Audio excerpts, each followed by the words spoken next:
Collision बताना था, चलिए वेरी गुड, कोलिजन बता देते हैं आपको। हालांकि आपको अगर याद होगा तो कोलिजन, चलिए अब यहाँ ध्यान से देखते हैं, हम लोग स्टार्ट करते हैं। कोलिजन याद होगा तो हम आपको बताए थे संवेग के टाइम पे टक्कर के बारे में। अगर प्रत्यास्थ टक्कर होगा तो मतलब ढकेल देगा, और अप्रत्यास्थ होगा तो सट जाएगा, बताए थे ना। जिसमें संवेग संरक्षित रहता है, P1 V1 बराबर P2 V2, बताए थे कि नहीं बताए थे। M1 V1 बराबर M2 V2, ये बताए थे। अब इसमें थोड़ा सा और उससे रिलेटेड, क्योंकि प्रत्यास्थता का चैप्टर है तो थोड़ा सा तो आएगा ही आएगा, लेकिन यहाँ हम हॉरिजेंटली किसी चीज को गिराएंगे, किसी बॉल को अगर नीचे गिराएंगे धड़ाम से, इसमें कई को क्वेश्चन पूछता है ससुरा, सब बताएंगे। कितना पहले जिस स्पीड से भेजे, कितना स्पीड से वापस आएगा, 10 मीटर पे फेंकें तो कितना मीटर वापस आएगा, अगर काइनेटिक एनर्जी इतना था तो वापस आते समय काइनेटिक एनर्जी कितना, मैं चारे को चीज पूछता है यार। चलो ध्यान से देखते हैं। सर आप आर्मी वाले को डोनेट कर दीजिए, एकदम बाबू, हम आर्मी वाले को डोनेट कर देंगे। क्या मेरा पैसा थोड़ी है यार, आप लोगों ने बुक खरीदा है, बदले में हमें कुछ रॉयल्टी मिली है, 1 रुपया ले जाके आर्मी वालों को देते हैं। पैसा रखने से आदमी में अकड़ आ जाती, रहबे नहीं करेगा, काम खत्म।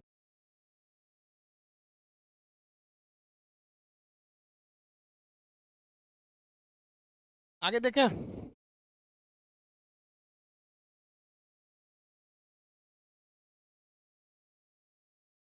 खबरा उबरा हर जगह बुक आ गया है, आपके बुक से आर्मी वालों को मदद होगी, तो इस चीज में आप ध्यान रखिएगा। आपकी किताब से एक और तो फायदा होने वाला है। टक्कर देखते हैं। टक्कर 3 टाइप के होते हैं, एक होता है प्रत्यास्थ टक्कर, एक होता है अप्रत्यास्थ टक्कर, एक होता है पूर्णतः अप्रत्यास्थ टक्कर। टक्कर जो होता है, कोलिजन 3 टाइप का होता है। सीबीएसई वाला भी ध्यान देगा। कोलिजन, कोलिजन मतलब क्या होता है, टक्कर। तो पहला होता है प्रत्यास्थ टक्कर, प्रत्यास्थ या पूर्णतः प्रत्यास्थ टक्कर, दोनों एक ही होता है। आप प्रत्यास्थ टक्कर कहिए या पूर्णतः प्रत्यास्थ टक्कर कहिए, बात बराबर ही। अब उसके बाद होता है अप्रत्यास्थ टक्कर, अनइलास्टिक कोलिजन, अप्रत्यास्थ टक्कर, टक्कर। और इसके बाद तीसरा होता है पूर्णतः अप्रत्यास्थ, पूर्णतः अप्रत्यास्थ टक्कर, टक्कर। ये तीन टाइप के टक्कर होते हैं यहाँ। अब इन तीनों में अंतर समझ जाते हैं। इसको प्रत्यास्थ कहिए या पूर्णतः प्रत्यास्थ कहिए, इसको तो पूर्णतः आपको कहना ही पड़ेगा, यहाँ आंशिक होता है। इसमें क्या होता है भैया, ध्यान से देखिएगा यहाँ पे, इसमें आखिर होता क्या चीज है। तो इसमें कहा जाता है कि अगर कोई चीज टकराने के बाद वापस अपने जगह पे आ गई, टकराने के बाद उतने ही, जैसे किसी बॉल को छोड़े, किसी बॉल को क्या किए, छोड़े, और टकरा के वापस उतने ही ऊपर आ गया, बॉल को ऐसे गिराए, टकरा के उतने ही वापस वापस आ गया, इसे कहते हैं पूर्णतः प्रत्यास्थ या प्रत्यास्थ टक्कर। लेकिन हम छोड़े, अब बीच में कहीं अटक गया, तो वो क्या है, अप्रत्यास्थ। और कहीं छोड़े, लद दे ससुरा सट गया, तो क्या है वो, पूर्णतः अप्रत्यास्थ टक्कर है। ये तीनों टाइप के टक्कर हम समझते हैं। ये पीडीएफ में नहीं है बाबू, हम आपको पहले ही बोले थे कि ये पीडीएफ में नहीं है, टाइपिंग में छूट गया है, तो आप इसको लिख लेंगे किसी चिरकुट में, पीडीएफ पे कहीं लिख देंगे। इसको हम आपको किस भाषा में समझा दे, जैसे बॉल या गेंद लेके समझा दे, या फिर मतलब ऐसे बोल देंगे तो आप समझ जाएंगे। हाँ, बॉलो तो नहीं, नहीं यहाँ पे हम आपको किस तरह से कौन सी गिरा के समझाएं। देखो, इसका बताइएगा आप कौन सा टक्कर है। देखिए यहाँ ध्यान दीजिए, अगर हम इसको गिराएंगे और गिरने के बाद वापस आ गया तो प्रत्यास्थ इलास्टिक कोलिजन, गिरने के बाद थोड़ा ही सा उल्टा तो उछला तो अप्रत्यास्थ यानी अनइलास्टिक कोलिजन, और अगर तनिको नहीं उछला तो परफेक्टली अनइलास्टिक कोलिजन। देखो भैया हम यहाँ से उछाल रहे हैं इसको, ये कुर्सी है, अब आपको बताना है कि ये कौन सा कोलिजन है, यहाँ से गिरा है। देखिए एक बार दोबारा देखिए, बताइए तो, एबीसी में आंसर दीजिए, 1 2 3 कौन सा ऑप्शन सही था, 1 2 3 ऑप्शन आंसर दीजिए, 1 2 3। 2 नंबर सही था भैया, 2 नंबर, 2 नंबर जिन्होंने बोला सही है। रीजन क्या है यार, 3 नंबर कैसे बोल दिया, हल्का सा तो उठा ही है, आदमी है लोग की मोतियाबीन है रे तू लोग को, मोतियाबीन का मरीज है सभी सब। देखिए भाई टक्कर है, यहाँ से गिराए इसको, अगर ऐसे गिराए, हल्का सा भी उठ गया तो हम इसे कहते हैं अप्रत्यास्थ है। अगर पूरा का पूरा गिर के वापस आ जाता तो ये क्या था, प्रत्यास्थ था। वापस आ जाता तो क्या था, प्रत्यास्थ। लेकिन समझिए फेंकना नहीं है, नॉर्मली छोड़ देना है बस, नहीं कि हुँच के फेंक देंगे यहाँ पे। देखो हल्का सा उठा कि नहीं उठा, हल्का सा उठा, 2 नंबर सही है। कितना नंबर है, 2 नंबर सही है। अब दूसरा एग्जाम्पल देते हैं आपको। मोतियाबिंद वाला कर ऐसे 3 नंबर है, ई बताओ यह है सीबीएसई वालों का तकिया है। ये तकिया इतना तो बड़का हम लोग का गमछा होता है, सीबीएसई वाला नाजुक होता है सब, उसको भगवान चिकनी मिट्टी से बनाया है। यह है, यहाँ से गिरा है, बताइए तो कितना नंबर था, देख लो एक बार, ध्यान से देख लो एक बार, ध्यान से। ये गिरा रहे हैं हल्का, तनिको जमीन छोड़ा है वहां से, हल्का सा तो वाइब्रेट करबे करेगा। जमीन छोड़ा है या नहीं छोड़ा है देख लीजिए। अरे नीचे कहाँ जा रहा है रे, कौन सा टक्कर है, हाँ ई वाला टक्कर। हमारे पास इसका कोई एग्जाम्पल ही नहीं है, कौन सी फेंकेंगे तो वापस आएगा। नहीं आया, इसका कैसे समझाएं हम आपको, क्या कोई एग्जाम्पल नहीं। मतलब है, मतलब एक बॉल आता है ना छोटा सा, उसको फेंकिएगा तो बहुत ऊंचा उछलता है, सुपर बॉल बोलते हैं उसे। हम्म, ये क्या है, गिरने पर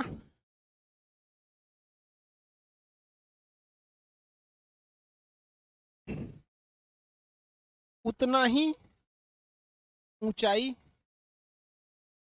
वापस आता है, जितना गिराएंगे उतना ही वापस आ जाएगा। किसी चीज को गिराएंगे तो उतना ही क्या हो जाएगा, वापस आ जाएगा। क्या हो जाएगा, वापस आएगा। इसलिए इसके लिए इलास्टिक ई की वैल्यू होती है 1, क्योंकि वही बटा वही बराबर 1 हो जाता है, वही बटा वही बटा 1 हो जाता है। समझ में आ गया कि नहीं आ गया। हम कहेंगे पहले जितना पैसा था उतना पैसा अभी है, तो टोटल अंतर कितना हो जाएगा, ई। तो इसके लिए ई की वैल्यू कितनी होती है, 1 की वैल्यू कितनी होती है, 1। चलिए इसमें क्या होगा, गिरने पर ऊंचाई, गिरने पर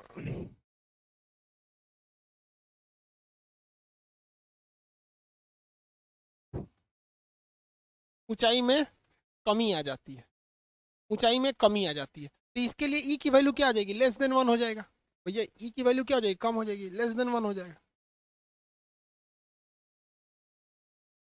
गिरने पर वापस नहीं, वापस नहीं, अर्थात, अर्थात मतलब मीन वाइल, अर्थात चिपक जाता है या सट जाता है, सट जाता है, क्या हो जाता है, सट जाता है, सट जाता है। इसके लिए ई की वैल्यू 0 हो जाएगा, ई की वैल्यू क्या हो जाएगी, 0 हो जाएगी, ई की वैल्यू 0 हो जाएगी। नहीं समझे, क्या बत्तख मुर्गी बना के भेजा है शैलेंद्र कुमार जी।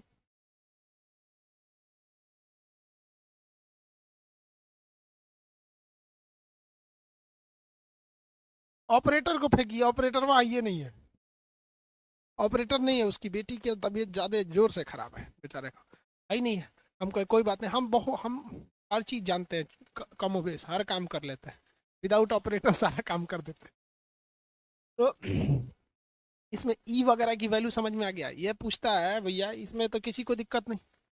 आगे बढ़े, ये लिख लीजिएगा, ये लिखा हुआ मेटेरियल में नहीं है, ये लिखना पड़ेगा आपको।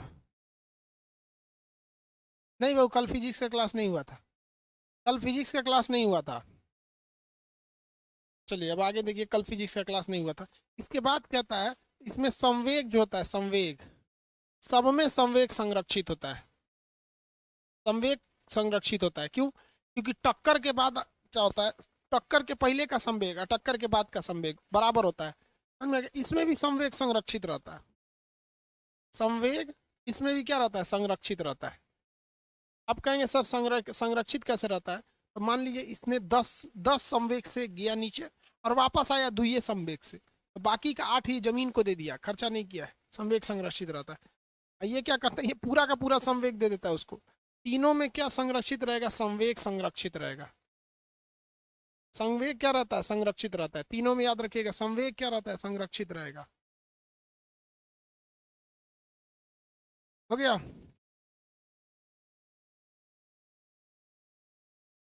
आगे बढ़े। अब इसके बाद एक चीज पूछता है, गतिज ऊर्जा। गतिज ऊर्जा, देखिए, जिस गति से जाएगा उसी गति से तो वापस आएगा, तभी तो वापस आ पाएगा, तो ये क्या हो जाएगा, संरक्षित रहेगा। संरक्षित रहेगा। यहाँ पर गतिज ऊर्जा बढ़े, घट जाएगी। यहाँ पर काइनेटिक एनर्जी, गतिज ऊर्जा, ये क्या रहती है, असंरक्षित, संरक्षित नहीं रहती है, संरक्षित नहीं रहेगी यहाँ पर, असंरक्षित, क्योंकि जिस गति से जाएगा उससे कम रहेगा तभी तो बीचे में अटक जाएगा। इसमें तो सोचा गतिज ऊर्जा शून्य हो जाता है, चिपक जाएगा वहां पर। शून्य नहीं होगा, क्योंकि देखिए शून्य कब होगा, जब ऊपर से नीचे गिराएंगे और सट गया तब शून्य होगा। लेकिन ऐसे ऐसे टकराएंगे तो हो सकता है सटने के बाद भी डगर जाए। आपको एग्जाम्पल में ये क्वेश्चन कराए थे, तो इसमें भी लिखेंगे गतिज ऊर्जा संरक्षित नहीं रहेगा, संरक्षित नहीं रहेगा, संरक्षित नहीं रहेगा। ऊपर से नीचे गिरा देंगे तो गतिज ऊर्जा अगर सट गया तो शून्य हो जाएगा, लेकिन अगर अगल बगल में टक्कर करेंगे तो हो सकता है सटने के बाद वो वाला डगर जाए, वो वाला क्या हो जाए, डगर जाए।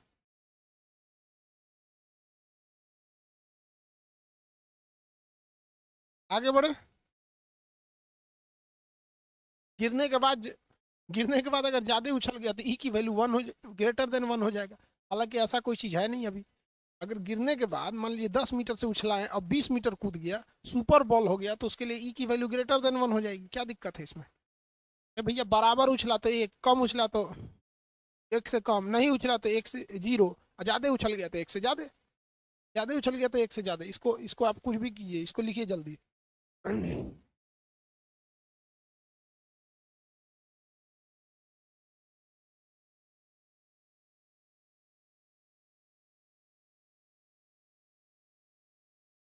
ये कह रहा सर किताब का पैसा बढ़ा दीजिए क्योंकि सेना को ज्यादा जाएगा। भैया तो अगर वो देश बॉर्डर पे लड़ रहा है तो आप भी तो अपने यहाँ गरीबी से लड़ेंगे, अभी तो अशिक्षितता से लड़ रहे हैं, अभी तो एक योद्धा है। आपके लिए भी तो बुक की किताबें कम रहनी चाहिए पैसा। आगे बढ़े।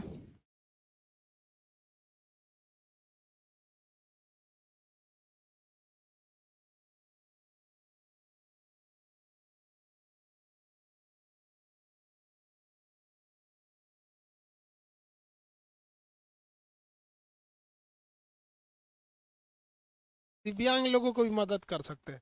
देखिए हम मदद तो बहुत लोगों को कर सकता है आदमी, लेकिन फिर सोर्स नहीं ना पता रहता है कहाँ से मदद करेंगे।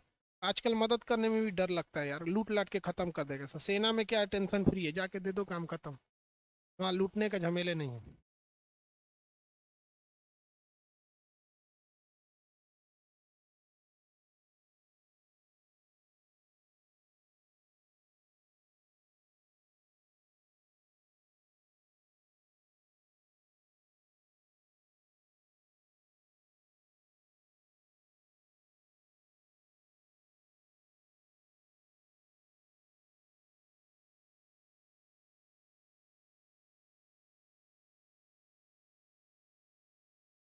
आगे बढ़ जाए बाबू।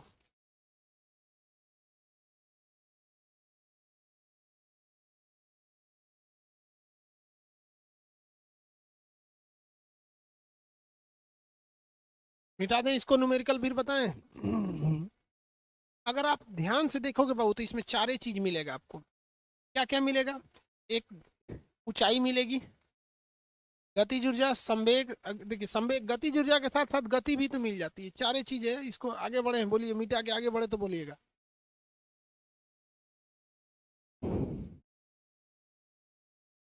गाड़ी में, पवन कुशवाहा गाड़ी में कैसे टक्कर काम करता है, ये आप पिछला क्वेश्चन देखेंगे ना, जब न्यूटन के गति के नियम पढ़ा रहे थे, संवेग संरक्षण, तो वहां बताए थे गाड़ी पे टक्कर कैसे होता है। अब क्लास छोड़ छोड़ के करिएगा तो दिक्कत ना होगा। फिजिक्स है, कोई इतिहास थोड़ा है कि बाबर ना पढ़े तो हुमायूं समझ में आ जाएगा।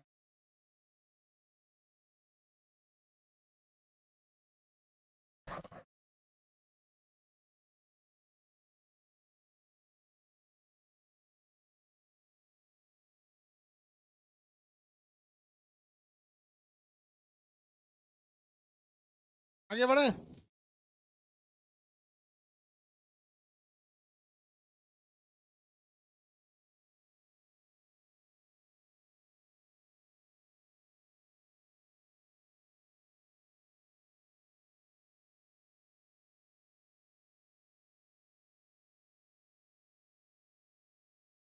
आप नहीं रहे बाबू, माइकवा करीब है तो सांसवा छोड़ रहे थे, इसी में चला रहा है। चलिए आगे देखते हैं। इसको सब लिख लीजिएगा, यहाँ से क्वेश्चन आता है। एक बात बताइए, ये कोई सरफेस है,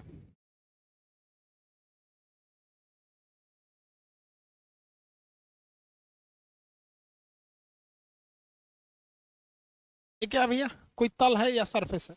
इस सरफेस पे अगर हम किसी ऊंचाई से किसी बॉल को गिराते हैं, आप बताइए वो ऐसा भी तो हो सकता है कि वो वापस उतनी ही ऊंचाई पे वापस भी चला जाए, और ये भी तो हो सकता है कि ना जाए।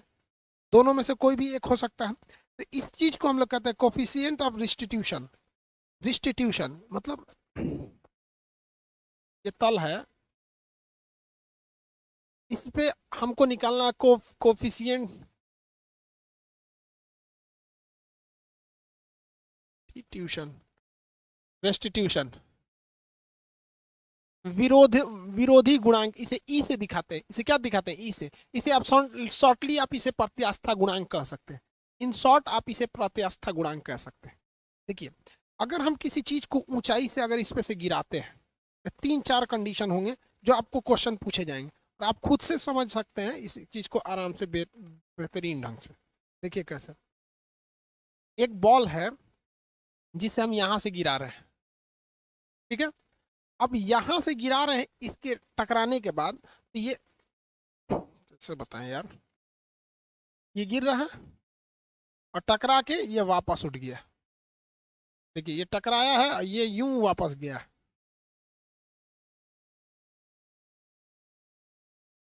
दोनों सेम बॉल है। आप बताइए यहाँ आपसे क्या क्या पूछ सकता है? यहाँ कुछ क्या क्या पूछ सकता है? टोटल 5 चीजें पूछ सकती हैं। और अगर हमें पता ये हो जाए कि पूछ क्या क्या सकता है, तो जीत तो हमारी होगी। मिर्जापुर में क्या कहता है, जीत तुम्हारी तभी हो सकती है जब हारने और जीतने दोनों का डिसीजन तुम्हारे हाथ में। तो हम यहाँ पे एक चीज पे पहुंचते हैं, ये पूछ सकता है कि इस तल का, ये जो तल है, इसमें जो रिस्ट्रिक्शन काम करता है, कोफिशिएंट ऑफ रेस्टिट्यूशन यानी वापस भेजने की क्षमता, ये क्या है? जैसे अगर हम कोई बॉल को फर्श पर गिराएंगे तो ज्यादा उछलेगा, लेकिन अगर वही हम बालू पे गिरा देंगे तो कम उछलेगा, गद्दा पे गिराएंगे तो और कम उछलेगा। तो ये डिपेंड करता है इस तल पर भी। इस तल की को हम ई कहते हैं, रिस्ट्रिक्शन इस तल की ई कहते हैं। ये हो गया यहाँ पर, ये ज्यादा रहेगा तो ज्यादा फेंक देगा। और क्या पूछ सकता है? एक ये जी चीज पूछ सकता है कि कितने स्पीड से गया था और कितने स्पीड से वापस आएगा। तो पहला एक स्पीड पूछ सकता है। गतिज ऊर्जा पूछ सकता है कि जिस गतिज ऊर्जा से गया था तो कितने गतिज ऊर्जा से वापस आएगा। संवेग पूछ सकता था कि इतने संवेग से गया था तो कितने संवेग से वापस आएगा। ऊंचाई पूछ सकता था, 10 मीटर से छोड़े थे, अगर इसकी रेस्टिट्यूशन यानी प्रत्यास्था गुणांक कितनी है तो बताइए कितना ऊंचाई तक वापस जाएगा। यही 5 चीज पूछ सकता है। ये इसके अलावा और कुछ नहीं पूछता है। इतना समझ में आ रहा है कि नहीं आ रहा है? बाबू हम लगभग लगभग बहुत मूवी देखे हैं, बट कंप्लीट कोई मूवी नहीं देखते। एक मूवी का ना वो आता है, मतलब कोई कोई चैनल वाले होते हैं मूवी को रिव्यू करते हैं कि क्या क्या दिखाया गया, उसमें सारा बात बता देते हैं। सो 10 मिनट में मूवी खत्म हो जाती है।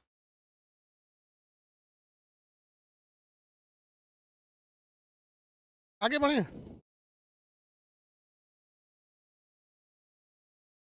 क्या बोल रहे हैं बाबू? राजा नंदन सास प्लीज मेरा कमेंट पढ़िए सर। क्या फायदा होगा ऐसा कमेंट करके? मेरा कमेंट पढ़िए सर, क्या करेंगे पढ़ के बताओ। देखिए, इसमें आपको क्वेश्चन में इसकी वैल्यू दी रहती है, या तो इसकी वैल्यू निकालने की दी रहती है। तो कोफिशिएंट ऑफ रेस्टिट्यूशन यानी प्रत्यास्था गुणांक, आप इसे नॉर्मल में कह सकते हैं। इसका हिंदी हमारे दिमागे पे नहीं आ रहा है, रेस्टिट्यूशन का हिंदी पता नहीं क्या होता है, दिमाग पे याद नहीं आ रहा है। बट आप इसे ई मानिए, प्रत्यास्था गुणांक।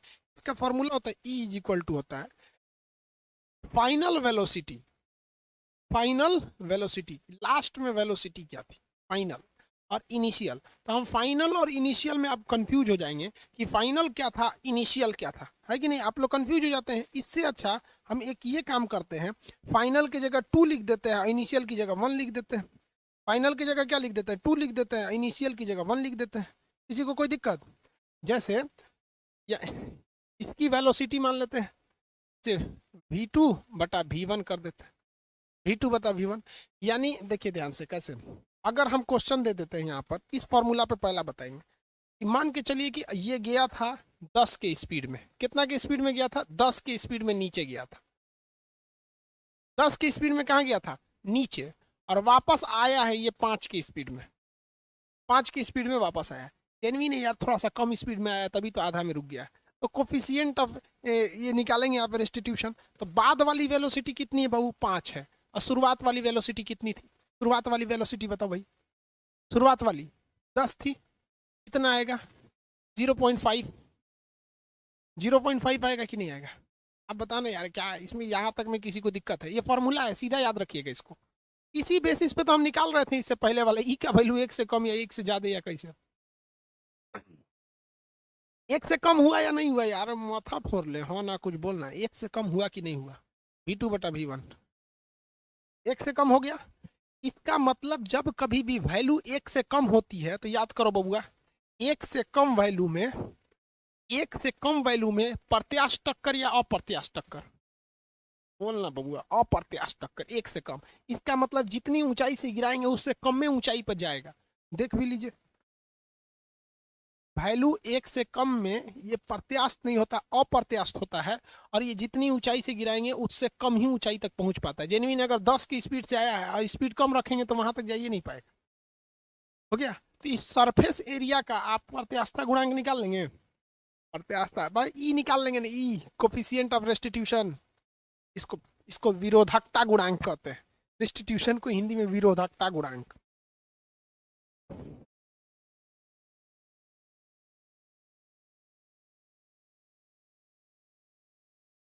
समझ में आ गया। अच्छा एक बात बताइए, यहां हमने बोला है कि पूर्णतः अप्रत्यास्थ टक्कर वो टक्कर होता है जब गिरने के बाद वापस ही ना आए, तो ई की वैल्यू 0 हो जाती है। तो चलिए हम इस पे फॉर्मूला पे लिख के देते हैं, कहीं ऐसा भी होता है कि फॉर्मूला गलत हो सकता है। तो वापस ही ना आए, अगर कोई चीज गिरी है, मान के चलिए कि 10 के स्पीड से गिरी है, 10 की स्पीड से गिरी है, अहीं बैठले रह गई, यहीं बैठले रह गई, तो फाइनल स्पीड तो 0 हो गया। तो ये फॉर्मूला कहता है कि फाइनल बताइए कितना था, तो भैया फाइनल 0 था, आया कितना पे से 10। फाइनल 0 कब हुआ, जब मुँह बैठले रह गया, इसे धबाक से गिरा, बैठले रह गया, 0, आंसर 0 हो गया। पूर्णतः अप्रत्यास्थ टक्कर 0 होता है, तो मतलब पूर्णतः अप्रत्यास्थ टक्कर घटता बढ़ता नहीं है, निकाल लेंगे निकाल लेंगे कि नहीं निकाल लेंगे, स्पीड से जितना देगा उतना निकाल लेंगे कि नहीं निकाल लेंगे, बोलिए।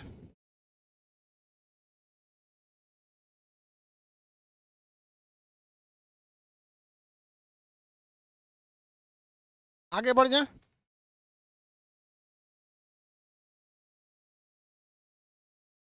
यस सर निकाल लेंगे, वेरी गुड, अच्छी बात है अगर आप निकाल लेंगे तो। अब दूसरा चीज, एक ये दे देता है एग्जाम में, सोच रहा बहुत होशियार होता है एग्जाम वाला, वो कहता है कि हम गतिज ऊर्जा दे देते हैं, यहाँ गतिज ऊर्जा थी 20 और यहाँ गतिज ऊर्जा होगा 4, गतिज ऊर्जा दे देगा तब क्या होगा। तो एक काम करते हैं, पहले गतिज ऊर्जा और स्पीड में फरिया लेते हैं, गतिज ऊर्जा और स्पीड में पहले थोड़ा सा फरिया लेते हैं, तब हम यहाँ आएंगे। देखिए गतिज ऊर्जा के बराबर होता है ½ mv², ½ mv², ठीक है, ½ mv²। अब एक बात बताते हैं आपको, यहाँ अगर ध्यान देंगे तो ऊपर भी गति है, नीचे भी गति है, ऊपर भी गति है, नीचे भी गति है। तो देखिए यहाँ भी निकालते हैं, पहले दूसरका है फिर पहिल का है, यही ना है, अरे पहले दूसरका गति फिर पहिल का गति, तो वही हम यहाँ निकालना चाहते हैं। तो ये दूसरका है तो ये भी दूसरका होगा, बटा K1 ½ m, गेंदवा तो वही, ये तो बदलेगा नहीं, बटा पहिल का गति, यही ना हो गया रे बबुआ, देखना दूसरका गति बटा पहिल का गति। तो हम गतिज ऊर्जा के सेंस में निकाल रहे हैं, गतिज ऊर्जा के सेंस में, तो दूसरका गतिज ऊर्जा बटा पहिल का गतिज ऊर्जा, तो ½ mv² बटा ½ mv1²। इसमें से अगर आप देखेंगे तो इससे ये कट जाएगा, इससे ये कट जाएगा, कट जाएगा, और ये स्क्वायर रूट है इधर, स्क्वायर इधर आके तो स्क्वायर रूट लग जाएगा। इसको हम ऐसे भी लिख सकते हैं K2 √K2 बटा K1 = V2/V1, क्योंकि इसका स्क्वायर इधर भेजेंगे तो ये क्या हो जाएगा, रूट में बदल जाएगा, रूट में बदल जाएगा कि नहीं बदल जाएगा। इतने में किसी को दिक्कत, हाफ के बराबर क्या होता है ½ mv², अरे भैया के बराबर ½ mv² होता है, होता है कि नहीं होता है? अब हम यहाँ पे K2 लिखेंगे तो यहाँ पे भी V2 लिखना पड़ेगा। ये समझ में आया? नहीं समझे? चलो इसको छोड़िए दो तब। नहीं समझे तो उसको साफ छोड़िए दो। यहाँ आओ।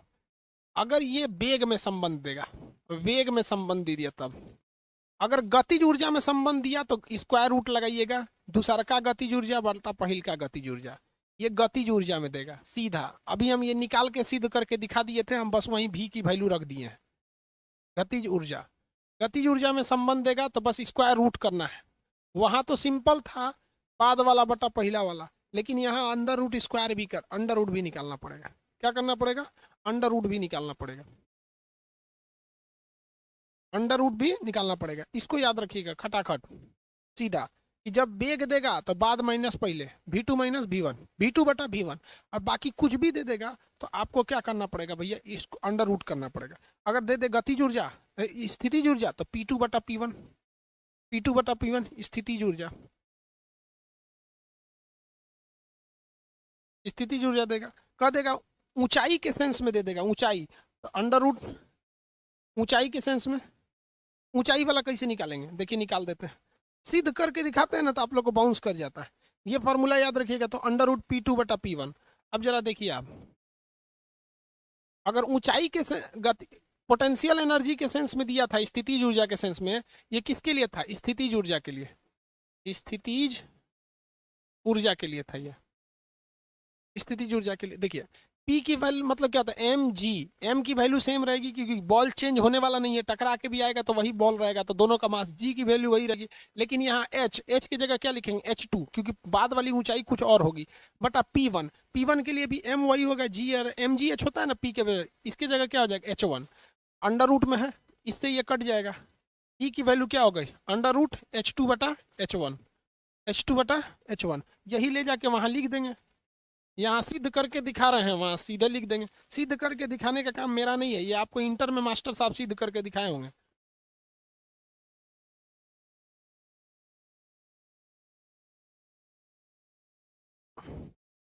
E is equal to under root h2 बटा h1, ये ऊंचाई के सेंस में, ऊंचाई के सेंस में। ये चार टाइप से ही आपको क्वेश्चन पूछता है और इसी में आप फंस जाते हैं। यहाँ पर ऐसे दे देगा, वेग दे दिया, गतिज ऊर्जा दे दी, स्थितिज ऊर्जा, ऊंचाई दे दिया, बस इतना याद रखना है कि जो हमको रिस्ट्रिक्शन निकालना है, ई की वैल्यू निकालना है, तो ये ई दिया रहता है एग्जाम में, ई की वैल्यू दे देगा, और नहीं देगा तो ई की वैल्यू निकालना पड़ेगा। इसमें क्या दिक्कत है यार, नहीं निकल जाएगा ई की वैल्यू, ऊंचाई दे देगा, बस आपको यहाँ पर स्क्वायर रूट नहीं लगाना है, बाकी इन तीनों जगह पे आपको क्या करना है, स्क्वायर रूट लगा के रखना है। इसमें हम क्वेश्चन देंगे तो बन जाएगा कि नहीं बन जाएगा, इतना बोलिए।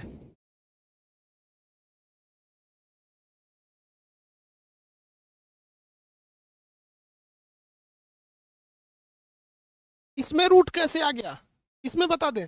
देखो बाबू, आप लोग ने पिछला चीज पढ़े नहीं रहते हो, आपको पता है गतिज ऊर्जा और स्थितिज ऊर्जा में संबंध क्या होता है? गतिज ऊर्जा और स्थितिज ऊर्जा में संबंध बताइए, आपको पहले पढ़ा दिए हैं। गतिज ऊर्जा और स्थितिज ऊर्जा में संबंध बताइए। क्या गति, देखो यहाँ हाफ एम वी स्क्वायर होता है, के बराबर हाफ एम वी स्क्वायर, के इज इक्वल टू क्या लिख सकते हैं, यहाँ देखो हाफ, नीचे m बढ़ा देंगे तो ऊपर एम वी का होल स्क्वायर लिख सकते हैं, तो के इज इक्वल टू क्या हो जाएगा, पी स्क्वायर बटा 2m। तो के और पी में कैसा संबंध है, यहाँ आ गया संबंध। चलो कुछ कुछ भी अगर पूछ दिया,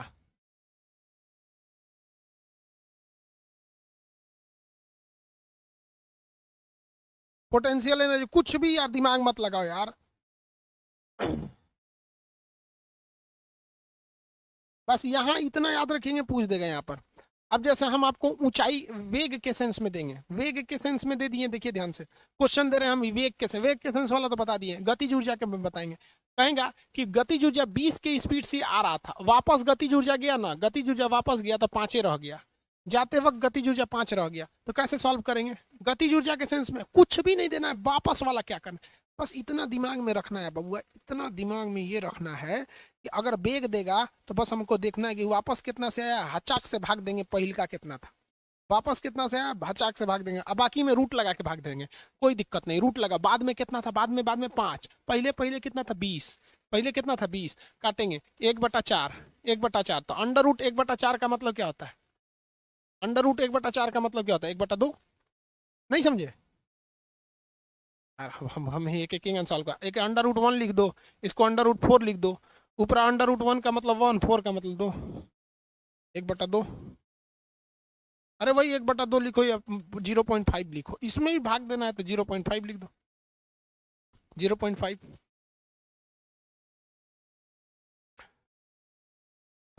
गतिज ऊर्जा के सेंस में निकाल देंगे, स्थितिज ऊर्जा के सेंस में निकाल जाएगा कि नहीं निकल जाएगा, स्थितिज ऊर्जा के सेंस में,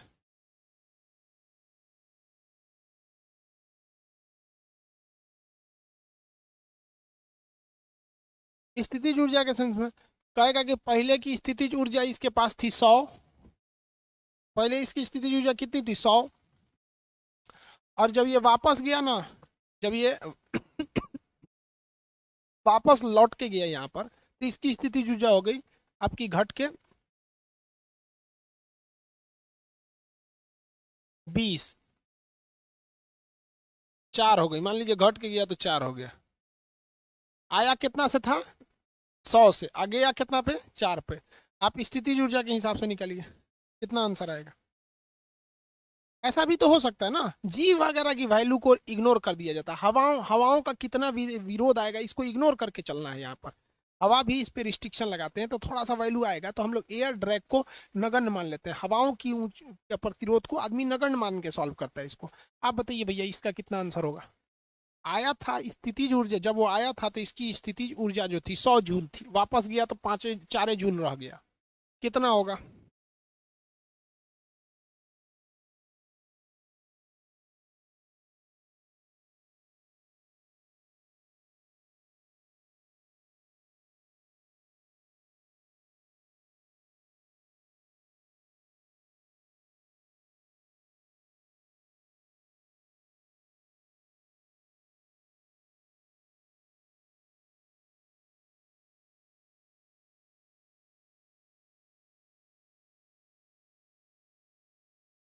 देखो भैया सेम फॉर्मूला है, ई के लिए लगाना है, ई के लिए अंडर रूट P2/P1, P2 की वैल्यू बोलिए 5, P1 की वैल्यू 100, 4 है ना, 4 से 25 चौको 100, अंडर रूट 1/25, 1/25 का मतलब 1/5, आप यहाँ भी छोड़ सकते हैं, इसे भाग दीजिएगा तो 0.2 भी हो सकता है, 0.2 भी हो जाएगा, भाग देंगे तो 1/5 या 0.2 दोनों में से कोई भी लिख देंगे, सही है, इजी था सर, तो भैया फिजिक्स टफ नहीं है,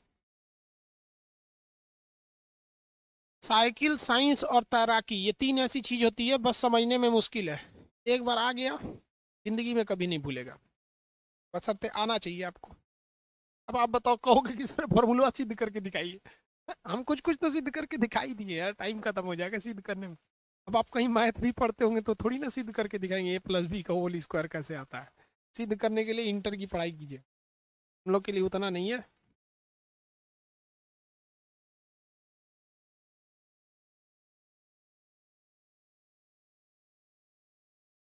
फॉर्मूला सिद्ध करो, देखो इनको पांडे जी को फॉर्मूला सिद्ध करिए, एकेडमिक पढ़ाई नहीं पढ़ रहे हो बाबू, फॉर्मूला सिद्ध कीजिए, कंपटीशन की पढ़ाई है, फर्क होता है, समझ में आ गया कि नहीं आ गया। अब आप हमसे कहेंगे कि CAT कैट बताइए, A फॉर एप्पल बताइए, आप हमसे कहिएगा कि सर 1/5 को आप 0.2 कैसे लिख दिए हैं, समझाएंगे हम, एक स्टैंडर्ड होता है बाबू, 1.5 को आप कहिए कि सिद्ध करके दिखाओ, जितना सिद्ध करने लायक होता है कर देते हैं, आप देखिए लिखने से पहले सब थोड़ा थोड़ा सिद्ध करके दिखाई थे, ठीक है,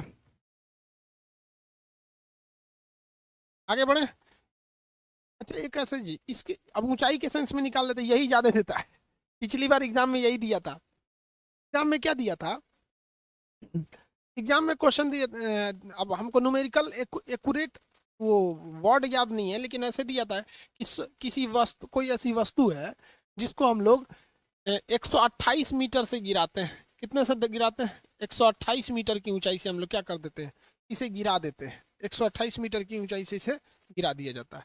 और टकराने के बाद ये कितना उठती है भैया, तो ये केवल 64 मीटर ऊंचाई पे उठती है। टकराने के बाद ये 64 मीटर ऊंचाई पे उठती है। तो इसका बताइए कोफिशिएंट ऑफ रिस्ट्रिक्शन या फिर इसका विरोधी गुणांक या ई की वैल्यू निकालिए कितनी होगी।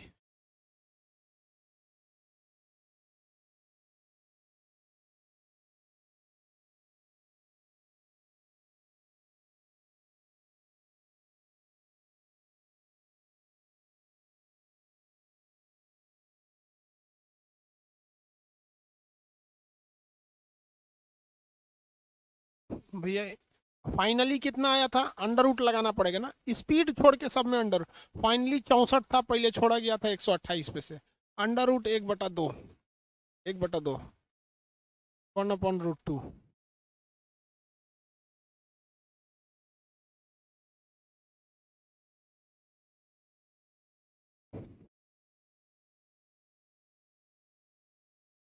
निकल जाएगा।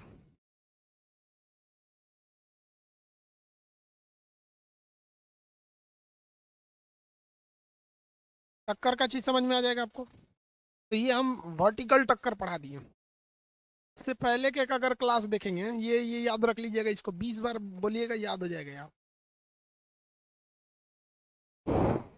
और ये तो हम बता दिए थे, कोई वस्तु है, यहाँ देखिए टक्कर ऐसे ऐसे भी हो सकता है। अभी जो टक्कर था ऊपर नीचे था, वर्टिकल टक्कर, ऊर्ध्वाधर। अब क्षैतिज हो सकता है ऐसे ऐसे। सड़क पर कोई गाड़ी है, मान लीजिए इसका द्रव्यमान m1 है, अब v1 वेग से जा रही है, और ये टकरा जाए किससे, कोई दूसरी वस्तु से जिसका द्रव्यमान m2 है, और वो v2 वेग से टकरा जाए। इसमें तो फॉर्मूला सेम था यार, m1 v1 बराबर m2 v2, इन्हें पढ़ाए थे। m1 v1 बराबर m2 v2। अगर ये प्रत्यास्थ है तब, अगर ये प्रत्यास्थ है तब। अप्रत्यास्थ का मतलब क्या होता है भैया, अब ये तो प्रत्यास्थ टक्कर में हम बताए थे। जैसे बंदूक की गोली, बंदूक का वेग, बंदूक का द्रव्यमान गुणे बंदूक का वेग बराबर गोली का द्रव्यमान गुणे गोली का वेग। ये किसके लिए था, प्रत्यास्थ के लिए था, प्रत्यास्थ टक्कर का था। ऊपर नीचे वाला बता दिए ना रे बबुआ, ये तो पहले ही बता दिए थे, अब दोबारा देख लो। यहाँ पर कोई m1 द्रव्यमान का वस्तु है, v1 वेग से चल रहा है, और ये किसी दूसरे वस्तु से टकरा गया जिसका द्रव्यमान m2 था और इसका वेग v2 था। किसका था, v2 था, और सट गया जाके। जब सट जाएगा तो सटने की स्थिति में क्या था, अप्रत्यास्थ टक्कर, अप्रत्यास्थ टक्कर। तो इसका क्या होगा भैया, m1 v1 बराबर, यहाँ सटने के बाद दोनों का द्रव्यमान जुड़ जाएगा, m1 plus m2 into v2, into into v2, या जो भी होगा भी, जो वेग हो जाएगा वहां पर। समझ में आ गया कि नहीं आ गया। टकराने के बाद बस क्या करना है, द्रव्यमान जोड़ देना है। अप्रत्यास्थ टक्कर के लिए इसका न्यूमेरिकल बना दिए थे, और आपको हर चीज बता दिए थे। और वहां ये बोले थे कि जब ऊपर से किसी वस्तु को गिराएंगे तो उसके लिए क्या आएगा, प्रत्यास्थ टक्कर, अप्रत्यास्थ टक्कर का कोलिजन का टोटल चैप्टर हो गया आपको। एग्जाम में जो क्वेश्चन पूछता है वो रिजिडिटी से पूछ देगा तो आप बता देंगे। बल्क मॉडुलस, प्रत्यास्थता क्या था, किसी वस्तु के लौट जाने की क्षमता को क्या कहते हैं, प्रत्यास्थता। रबड़ से ज्यादा स्टील में था। हुक का नियम प्रत्यास्थता से संबंधित था। प्रतिबल क्या था, प्रतिबल के प्रकार बता दिए। विकृति क्या थी, विकृति के प्रकार बता दिए। ये नहीं पूछता है आपका विकृति वगैरह, आपको बस ये पूछेगा पायसन गुणांक। पायसन गुणांक का फॉर्मूला बोलिए तो, पायसन गुणांक बताइए तुम।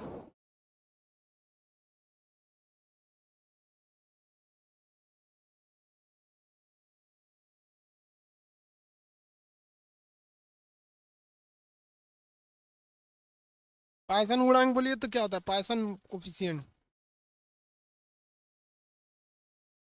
हाँ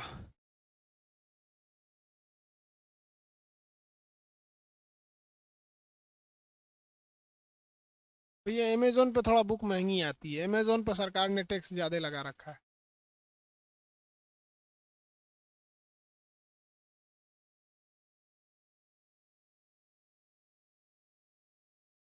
हम्म। पार्श्व विकृति बता, अनुदैर्घ्य अनुदैर्घ्य विकृति। यंग प्रत्यास्थता गुणांक बताइए तो, यंग यंग प्रत्यास्थता गुणांक।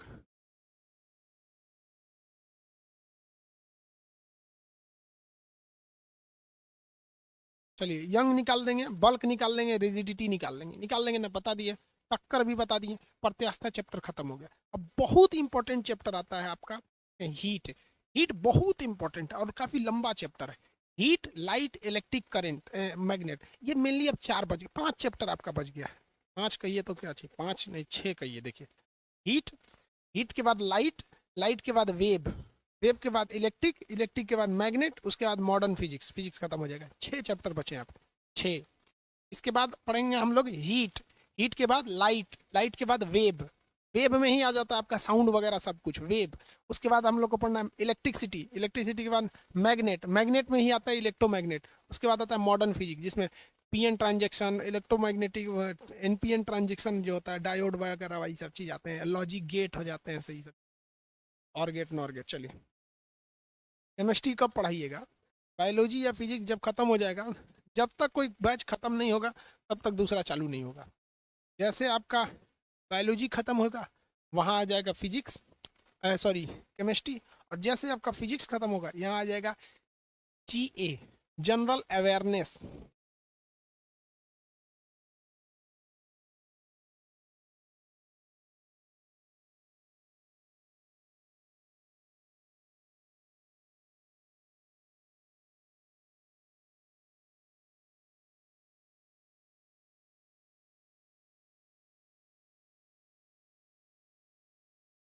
एक तो घोंचू है, पूछ रहा है सर विकृति का मात्रक क्या होता है। अरे घोंचू, विकृति का मात्रक कैसे होगा, अब कैसे बताए रे तोराम, विकृति का मात्रक कैसे हो जाएगा। ये भगवान, विकृति का मात्रक पूछ रहा है एमडी सफरुद्दीन। अरे भैया, विकृति का मात्रक कहाँ से होगा सफरुद्दीन जी, विकृति का मात्रक ना होता है रे बबुआ, वही बटा वही में खत्म हो जाता है। लंबाई में परिवर्तन का मात्रक होगा मीटर, और बड़ा प्रारंभिक लंबाई का भी मात्रक हो जाएगा मीटर। मैंने तू लोग क्या चाहता, मुड़िया लड़ा ले अपना। या भगवान, सरफुद्दीन जी फिजिक्स पे ध्यान दीजिए।